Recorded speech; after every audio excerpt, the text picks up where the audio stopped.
Good morning, everybody, and welcome to episode 179 of the Ask the Coach show, where PingSkills helps you improve your table tennis.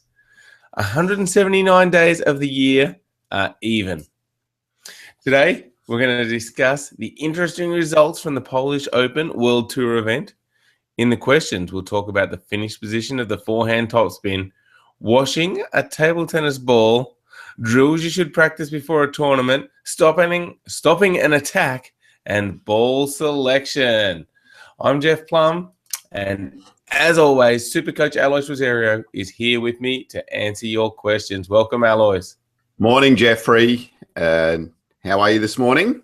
Yes, very good. Had a good weekend, thank you, and looking forward to a big show today.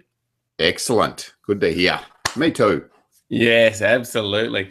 Now, let's get straight into the tournament wrap, Alois. The Polish Open happened on the weekend, and there were some very interesting results. There were indeed. So let's start with the women's singles. So I suppose the semi-finals, no real surprises. Even the quarterfinals, there was Ding Ning played Feng Tianwei from Singapore, beat her 4-1. Li Jiajia beat Wu Yang from China, so 4-0. Zhu Yuling beat Chen Meng from China, so 4-2. And Liu Shiwen beat Ai Fukuhara 4-0. So, 6 Chinese out of the 8 quarterfinalists. The semis were probably where the tournament was at. So Ding Ning just got over Li Jiajia 4-3, 11-4 in the 7th. And Liu Shiwen just got over Zhu Yuling 14-12 in the 7th set. So they were big semi-finals. And then the final, a bit of a fizzer, and I haven't seen what's happened yet, but Liu Shiwen won 4-0. So the first 2 sets were 12-10, 11-5, and then it's got 11-0, 11-0. So must have been a walkover there. I wonder if that Ding Ning injury is playing up again.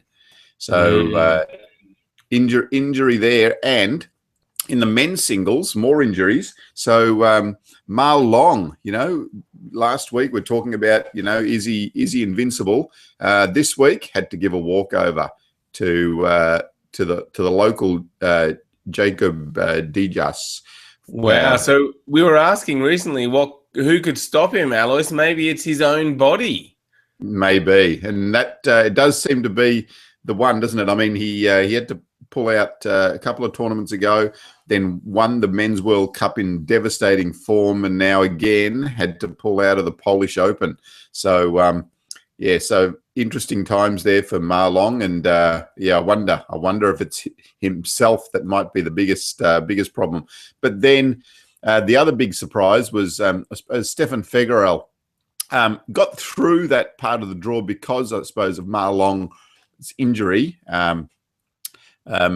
Matthias Carlsen sort of came through there. Then Figueroa beat Carlsen. And then the big one, Figueroa beat Zhang Jike 4-2. So, my goodness. Zhang Jike is just heading down even further. Can it get any worse for him? Well, interestingly, the previous round he beats Ovcharov 4-0. But again, Ovcharov injured. So, few injuries starting to creep into the whole World Tour scene. So Ovcharov injured, Ma Long injured, Zhang Jike on the decline, and then the winner. Well, this could be the heir apparent, Fan Zhendong, but only 4-3 over Stefan Figueroa in the final. So that's a huge tournament for Figueroa, the Austrian player. Wow, so maybe Figueroa's just gotten better. I mean, that's impressive to, beat Zhang Jike and narrowly lose to Fan Zhendong. Absolutely, yes. So Fan Zhendong beat Zhu Xin in the semis, and then, Figueroa in the final. So, real topsy-turvy tournament, and, very, very interesting results. Looking forward as well, as to can these guys hold up? Can these guys' bodies? I mean, it's a big year for them. It's a big season coming up as well. So, yeah, it's very interesting times ahead for on the world tour. Certainly is. So if you haven't watched any of it, get to ITTV and have a look, and especially check out Federer and see if you think he is going to keep up this good performance. Can he repeat this at the next tournament? That is the question. All right, Alois. Now, on Friday, we introduced a new segment called Friday Funnies, and I guess we want a bit of feedback from people, Alois. Yes. Tell me, should we keep the Friday funnies? I know Jeff's joke was, marginally funny, but do we need to keep the Friday funnies? And could some of our viewers perhaps, improve the joke of the day? Maybe you've got a suggestion for the joke of the day that we could put up rather than Jeff's. Anyway, let us know. Yeah, exactly. Maybe, like on a Thursday, we should call for requests from everyone to get, a joke that is actually funny. Let us know if that could work. All right, let's move on to Friday's PingSkills question of the day, Alois, which was, who is the best player you have played? What was the response like? Yeah, so had quite a few responses there, and a few people, tagging their friends in, which is good.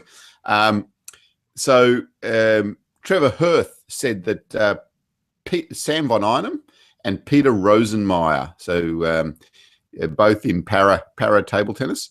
So Peter Rosenmeyer, one of the top class 6 players in the world. Sam von Einem, one of the top class 11 players in the world. So so those two. Shay Keeley said Waldner. And we were very impressed, and he said, "Only joking. I wish." Yes, I wish too. So no, he hasn't played Waldner. Sam Miller said Ernie Zhao, so young player from New South Wales, and Ernie Zhao said probably Yuto Matsumara, and we've seen Yuto, the really good chopper from Japan. So Ernie had a chance to play Yuto Matsumara, heaviest chops I've ever faced, and that was when he was 15. So, interesting one. And who's the best player you've ever played, Alois?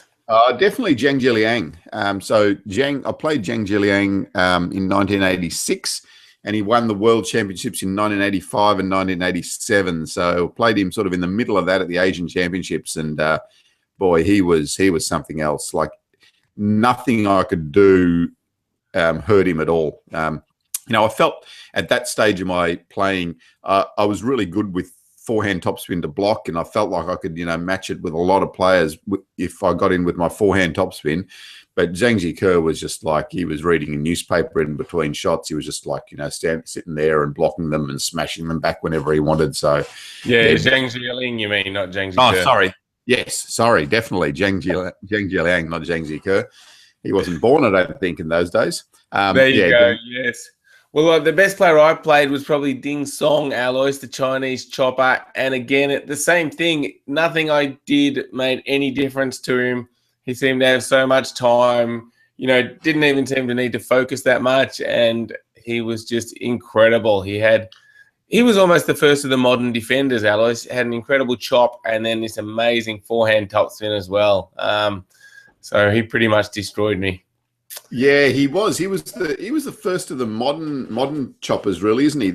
That from this generation. So he really revolutionized the game by having such a powerful forehand. And I remember seeing him at the Swedish Open or something like that a long time ago, and watching him play, and he was just incredible. Just the level of his defense, but the most important thing was just his attack. And I suppose now, the modern choppers have really modeled themselves on that game.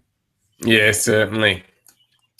All right, that moves us on to the PingSkills question of the day, which is, are the top table tennis players paid enough? So jump onto our Facebook page, leave a comment, or jump onto the PingSkills website and go to the blog section and let us know, are the top table tennis players paid enough? All right, Alois, what happened on this day? Yeah, it's pretty exciting. On this day in 1985, something local, but Uluru, and a lot of our international viewers would know that as Ayers Rock. So the largest rock in the world, in the middle of Australia and Central Australia. The Uluru was handed back to the traditional owners. So yeah, so it's a historic day, and that was in 1985. There you go. So what's that, 30 years ago? Yes, indeed, 30 years. Excellent. All right, interesting fact. Let's move on now to the questions. And first up is one from Ilya, who says, how do these two things affect the finish position of the forehand topspin? The distance to the table and the hardness of the rubber. Okay, interesting. So the distance from the table, you probably just need a little bit more power to generate, and you've also got a little bit more time. So in that situation, the finish position can be a little bit further. So rather than just to here, it can be further, and the stroke becomes a little bit longer. The hardness of the rubber, interesting one. So it's more the angle of your racket with the hardness of the rubber, because you can brush over the ball a bit more. So in that case, the finish can be a little bit more forward than up, as you would with a softer type of rubber. So yeah, but the variations are only slight, you know. So it's not like one's here and one's here. It's here or here. Yeah, so it's there or it's there. That sort of finish. So yeah, don't get too carried away with changing the finish position too greatly. Okay, so when you say a little bit more forward, you don't mean coming across your body or anything. Still keep the basic stroke the same, but just push forward a little bit more towards the table. Yeah, so we say we don't really want to go past our midline of our body, so we don't want to go across there at any stage. So by coming forward, we're finishing there rather than here. Yeah. Okay, gotcha. Excellent. All right, Ilya, hopefully that clears that up. Let us know if you still got any questions. Now, Johan asked us recently, Alois, on the Ask the Coach section of the website, have you ever washed a ping pong ball with your clothes? And he had some really strange results. Yeah. So we'll put a link to the question where he's got some pictures on there as well. So after putting a table tennis ball in with his wash, why I don't know, maybe he just left it in there, as I often do with things. So it went from about that size to that size there. So it expanded in the wash, and I assume that he uses hot water for his washing. So the heat has expanded the ball, and he said it played very strangely after that. So yes, haven't done that before, but I assume that that's just what happened. Just the heat of the wash has expanded the ball. Yeah, that's really strange. I would not have expected to see that sort of difference, and it was quite a bit larger. So, yeah, I guess an interesting thing with the new plastic balls. Yeah, so get onto the. We'll put a link in the show. Have a look at the pictures that Johan's put in there. All right, now Johan wants to know, Alois, what do you think are the best drills to practice before a tournament? Yeah, so we talk about this a little bit, but before a tournament, the important things that you need to think about are just those initial shots in the rally, the serve, the return of serve, the third ball, the fourth ball in the rally. If you can do that well, then you're always in the rally in a tournament. So as the closer you get to a tournament, the more you focus on the early part of the rally and the less you focus on just your general rallying ability, so hitting balls on the table. So probably the week or the 2 weeks before a tournament, start to really narrow your focus into those areas of the service and service return, especially in the rally. Yeah, that makes a lot of sense, Alois. And for our premium members on the website, we have a training secrets course, which talks all about this and about, what drills you should practice in the off season and what drills you should practice more towards a tournament. And then we also have a 52-week training plan for our premium members.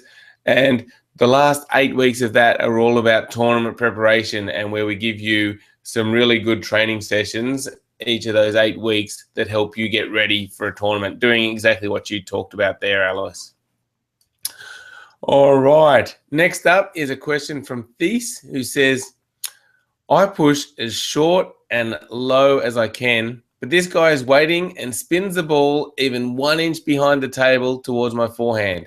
I'm ready to block, but almost every time the ball goes high or long, and it doesn't help if I block early or late. Nothing works. What can Thies do here, Alois? Yeah, so that's a difficult ball to try and to block. So he's talking about his opponent's giving him the slow, spinny topspin, and the difficult part is that there isn't much pace on the ball, so you're almost poking at it and waiting for the ball to come to you. When the ball hits your racket, it's going to shoot up really violently because of the heavy topspin. So a couple of things to think about. One is turning your angle over a little bit more. Second thing is being a little bit firmer with your block. So if you just put the bat at the ball's just going to go wherever it wants to. If you put a little bit more pressure on yourself, then you're going to get that ball to go more in the direction you want.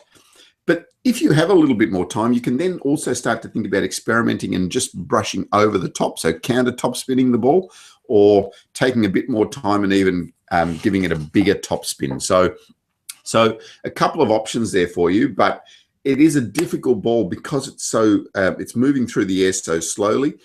You need to put a little bit of pace on it yourself and really think about the angle of your racket, just making sure that that angle is right over and closed, so you're covering the topspin effect. So the ball isn't going up, it's going forward off your racket.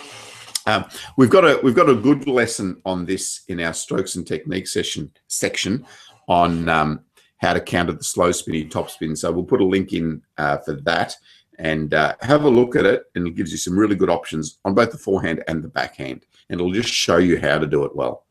Yeah, that is a great video, Alois. Now, another option here is to stop the attack in the first place. So Thies is saying he's pushing as short and low as he can, but if he pushed just a little bit shorter so the ball would bounce twice on the table, that would stop the attack altogether. Yeah, that's and we always talk about, prevention is better. So yes. So how do you get that ball a bit shorter? You need to have a little bit softer hand to absorb some of the speed, and also take the ball as early as you can. So get up close to the bounce of the ball. So where the ball's bouncing, get up close to that and just try to touch the ball softly there. If you let the ball come back here and try to push it from back here, and try to push it short, it makes it really difficult. So get that ball as early as you can, close to the bounce, and see if you can just touch that ball close to the net. You don't need any forward motion with your shot. Just almost just provide the angle of the racket and just touch that ball back. Yeah, indeed. So there's a couple of things for you to look at. These the how to return the slow spinny topspin video, and then work on your short pushing.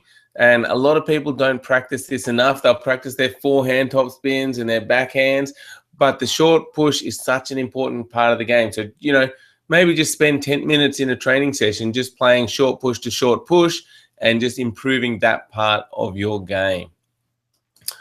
All right, next up is a question from VJ, who says, I have a question on ball selection.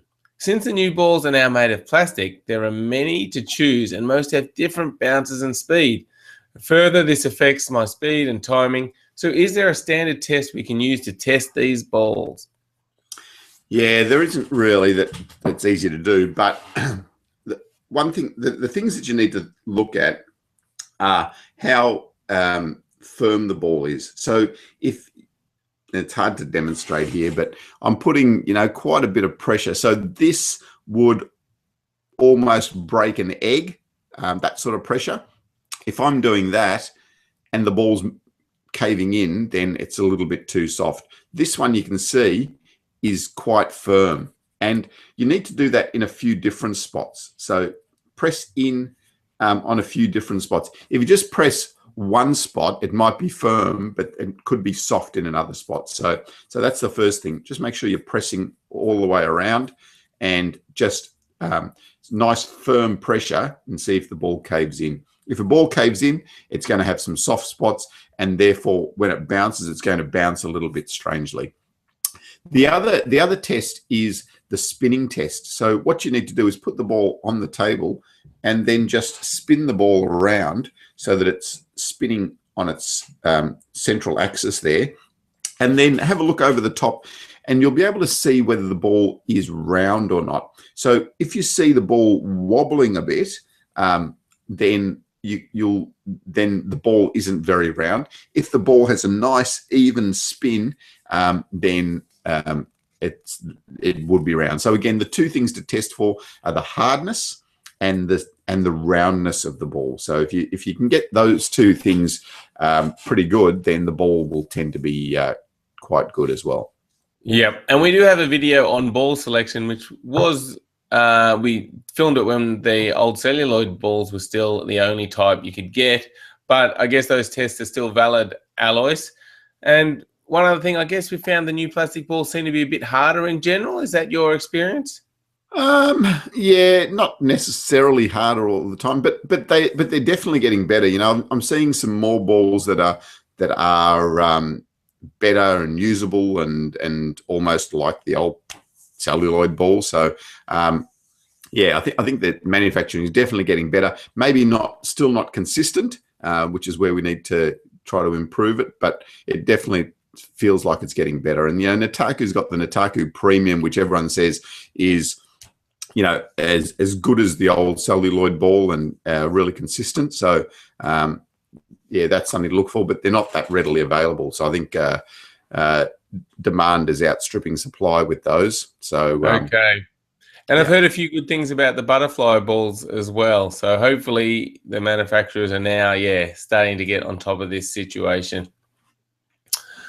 All right. And Johan says, Alois, he says, hi, Alois and Jeff. I just wanted to thank you for your implication in the sport. Awesome job you guys are doing. Keep going. We all love you.